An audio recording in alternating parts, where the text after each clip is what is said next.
Good morning, AVHS High School. I'm Tavion Gardner here with Nick Christopherson. Welcome to the first edition of EaglEye 2021-2022. Our large crew are elated to bring you this school year's first edition of EaglEye and the first episode back to full time. Did you know this is our largest EaglEye crew in 9 years with 28 numbers? I did, and I bet it was tough fitting everybody into that intro. I'm super excited to see what we can produce with all 28 of us working together. Speaking of new people, I'm sure you've heard about our new athletic director, Corey Hansen.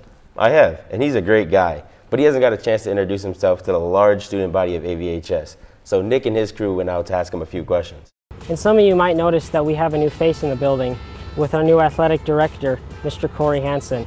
Today, we took some time to catch up with him. I've been in education for the last 10 years, love to be part of this school and just connect with kids. As a former coach yourself, tell us about your experience with the University of Minnesota and how your experiences help you. Well, coaching in the Big Ten was a great experience.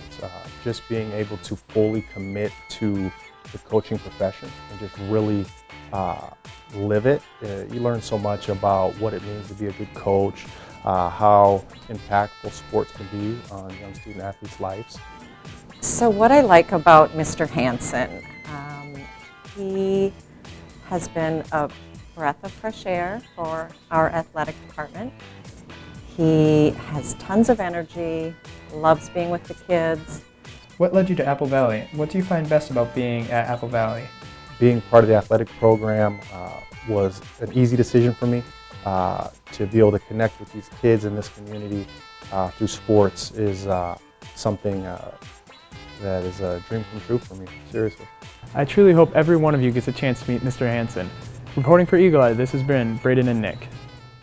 Wow, I never knew that Mr. Hansen was a Gopher football coach.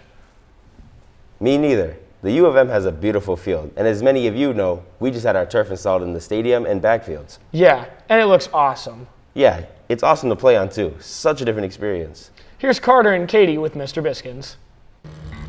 You know, I think this is a really exciting time here at Apple Valley. If you look around this place, it's an incredible facility. This backfield is going to save us so much because those athletes that have been out here, you know how wet it has been, and as all the water drains off of the hill, this is basically unusable a lot of the times. And so for us to have this facility for our teams in the spring and the fall, it's going to be really cool.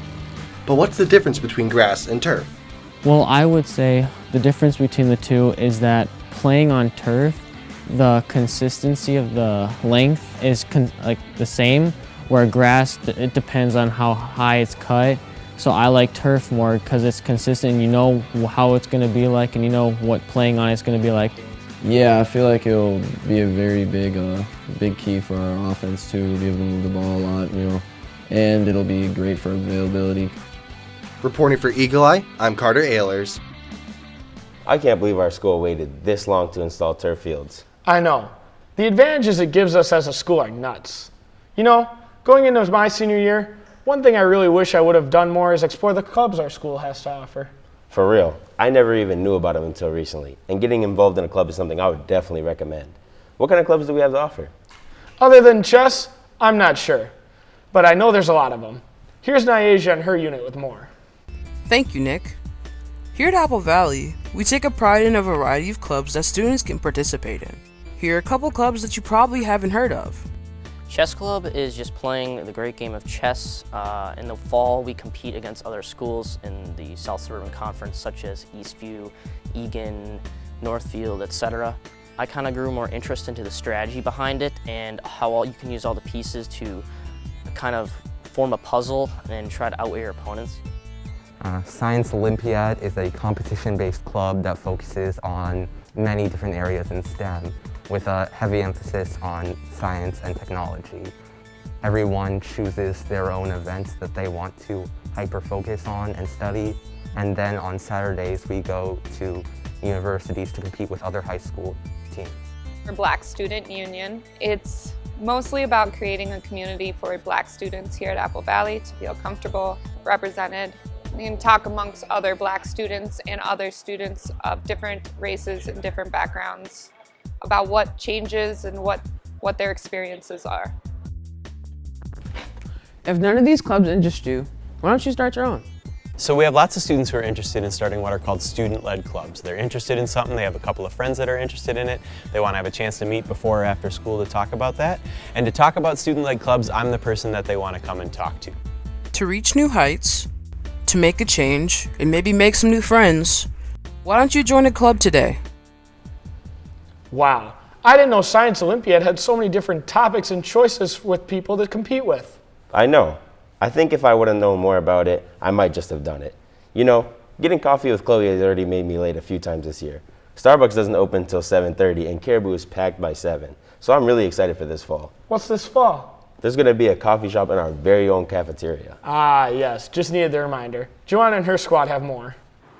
Did you know that Apple Valley is opening a coffee shop? If not, here's what you should know before it opens. Is going to be located on the side of the lunchroom right now that is not being used. That area in the corner that is kind of blocked off by tabletops. We're still determining, but it will for sure be opened before school and it will be open during our lunch periods. To work in the coffee shop, you do have to be a part of our work experience program. So you have to be enrolled and taking our courses, which means you actually get to work and earn money while still earning credit for school. It's called the Early Bird Cafe. That's what students voted on last year. I feel like it'll be really convenient for me for it being at school. Yeah, I'm really excited. Very likely. I'll probably get something every day. I'm pretty excited for it. I think it'd be a good opportunity for students to kind of learn a little bit about running a business. I guess I'd be interested to see how that does impact some students' ability to get to class if their coffee is put in their hand. Here's your coffee, go to class. We're definitely excited to see it open up in the next couple of weeks. Reporting for EaglEye, this is Jacob Garrett. Maybe with that new coffee shop, I won't be late as often. Yeah, I bet. Do you ever wish you could have given yourself some advice to do better? Yeah, there's a ton of stuff I wish I knew going into high school. Learning things on the fly can be hard. Same here, and I bet a lot of other upperclassmen feel the same. With underclassmen in mind, here's Giselle and her team with their best tips and tricks for high school and life. It's the start of the school year, and for many of us, it's the first time in the building since the pandemic. We're wondering how students are adjusting and if they have any advice. The students that I find are the most successful are students who know when they need to ask for help on something. Whether that's another trusted student that they have, a trusted adult in the building, something where they have someone to bounce ideas off of. Honestly, it's be in school every day and be on time to class. They learned how to communicate with their teachers. They were sending a lot of messages, and I got lots of emails and Schoology messages from students last year. One piece of advice I wish I would have gotten was the advice of fail fast and fail quick, fail early. I wish I had understood exactly how much power I had as a student. There's so many other things that make high school the experience it is, whether it's activities or friendships, having a job. I think for a lot of kids, that's what makes high school kind of the experience that they remember. If you just manage your time really well, then there's time enough for everything, as long as you plan ahead. Because high school is really a time to try things and figure out kind of who you are. And I feel like students really love imagining themselves as powerful people. Those are some things I wish I would have heard as an underclassman. I'm sure they appreciate that. Definitely.